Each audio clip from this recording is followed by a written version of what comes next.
আর আইয়া জানান ইয়া রাসূলুল্লাহ আল্লাহর পক্ষ থেকে আপনি সালাম গ্রহণ করক, আমি জিবরাইলের পক্ষ থেকে আপনি সালাম গ্রহণ করক।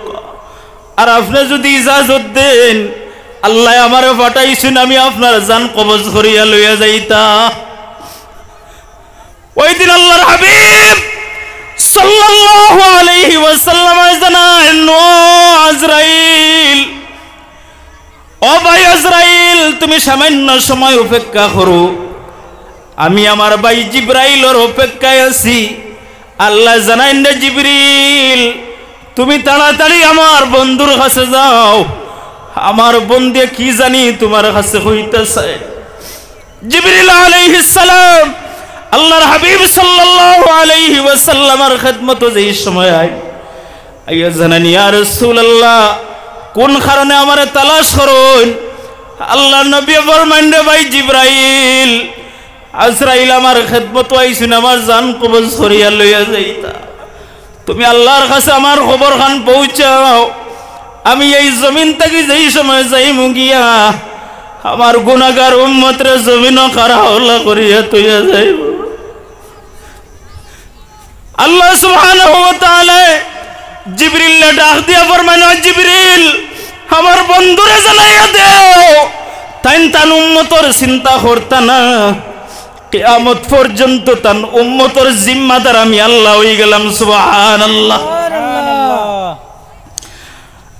হযরত জিবরাইল আলাইহিস সালাম আল্লাহর হাবিব সাল্লাল্লাহু আলাইহি ওয়াসাল্লাম রে জানান ইয়া রাসূলুল্লাহ আল্লাহ জানাইয়া দিছেন যদি আপনি অনুমতি দেন, যদি আপনি ইজাজত দেন তাহলে আপনার দেহ মুবারকটা আল্লাহর আরশে আজিমের মধ্যে দাফন করা হইতো। আল্লাহর হাবিব সাল্লাল্লাহু আলাইহি ওয়াসাল্লাম চক্ষুর পানি ছাড়িয়া খান্দুন রে জিবরিল না না আমি আরশে আজিমের মধ্যে যাইতাম না, আমি আমার গুনাহগার উম্মতের মায়ায় আমি আমার উম্মতের মধ্যে মদিনা মুনওয়ারার মাটির নিচে আরাম ফরমাইমু।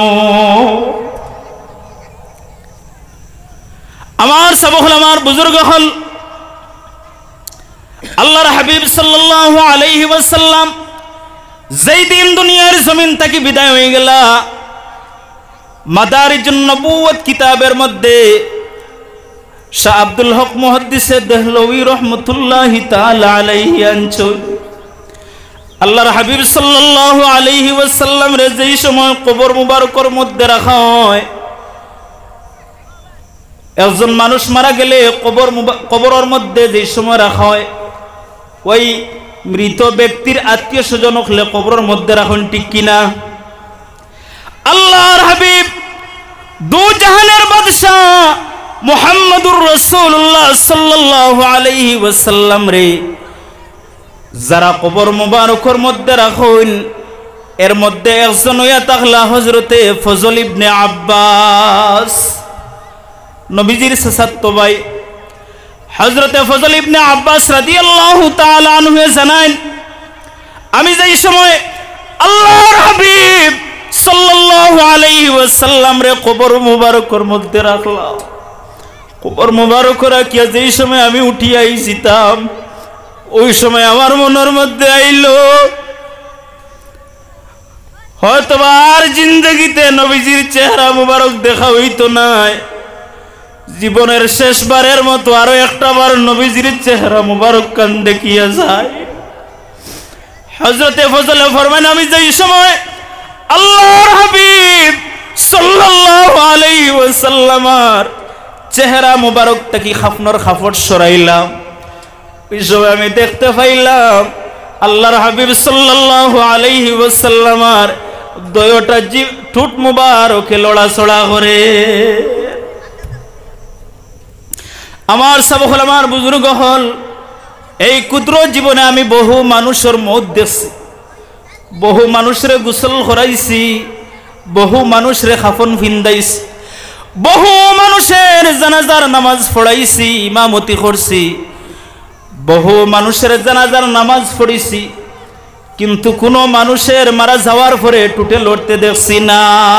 দেখছেন নি আপনারা? হযরতে ফজল ইবনে আব্বাস রাদিয়াল্লাহু তাআলা আনহুমা জানান, আমি মনে মনে ভাবলাম যদি নসিবের মধ্যে থাকে তাহলে স্বপ্ন যুগে হয়তো আল্লাহর নবীর সাথে দেখা হয়ে যাব, আর যদি ভাগ্যে না থাকে, নসিবে না থাকে, তাহলে আর জীবনে নবীজির সাথে দেখা হইতো না। তাহলে জীবনে শেষবারের মতো আরো একটাবার নবীজির চেহারা মোবারক দেখি। হযরতে ফজলে ফরমাইল, যেই সময় আমার নবীর চেহারা মোবারক দেখি কাফনের কাপড় সরাইলাম, ওই সময় আমি দেখতে পাইলাম আল্লাহর হাবিব সাল্লাল্লাহু আলাইহি ওয়াসাল্লামার দয়টা টুট মুবারক লড়তে আছে। আমার যেই সময় খান আল্লাহর হাবিব সাল্লাল্লাহু আলাইহি ওয়াসাল্লামের টুট মুবারকের কিনারার মধ্যে নিলাম, ওই সময় আমি শুনতে পাইলাম আল্লাহর নবী মুহাম্মদুর রাসূলুল্লাহ সাল্লাল্লাহু আলাইহি ওয়াসাল্লাম ওই টুট মুবারক লড়াইয়া ডাকতে আসেন, উম্মতি উম্মতি উম্মতি। আমার সব হল, আমার বুজুর্গ হল, ওই নবীর চাইতে দয়াল, ওই নবীর চাইতে আহসান করনেওয়ালা, ওই নবীর চাইতে আমরারে মহব্বত করনেওয়ালা কে হইতে পারে? হাশরের ময়দানও আদম আলাইহিস সালামে কইবা নফসি নফসি, নূহ আলাইহিস সালামে কইবা নফসি নফসি, ইব্রাহিম আলাইহিস সালামে কইবা নফসি নফসি, ইসমাইল আলাইহিস সালাম নফসি নফসি, দাউদ আলাইহিস সালাম নফসি নফসি, সুলাইমান আলাইহিস সালাম নফসি নফসি, মুসা আলাইহিস সালাম নফসি নফসি, ঈসা আলাইহিস সালাম নফসি নফসি। শুধুমাত্র হাশরের ময়দানও আমার আপনার নবী দু জাহানের বাদশা মুহাম্মদুর রাসূলুল্লাহ সাল্লাল্লাহু আলাইহি ওয়াসাল্লাম কইবা উম্মতি উম্মতি। হযরত আনাস রাদিয়াল্লাহু তাআলা আনহু জানান, যেই দিন হাশরের ময়দান কায়েম হইব, মাশাআল্লাহ আমরা সাবজাদা আই গেছি। আমি আমার আলোচনার বেশ লম্বা করতাম না, শেষ করে দিব ওখানে।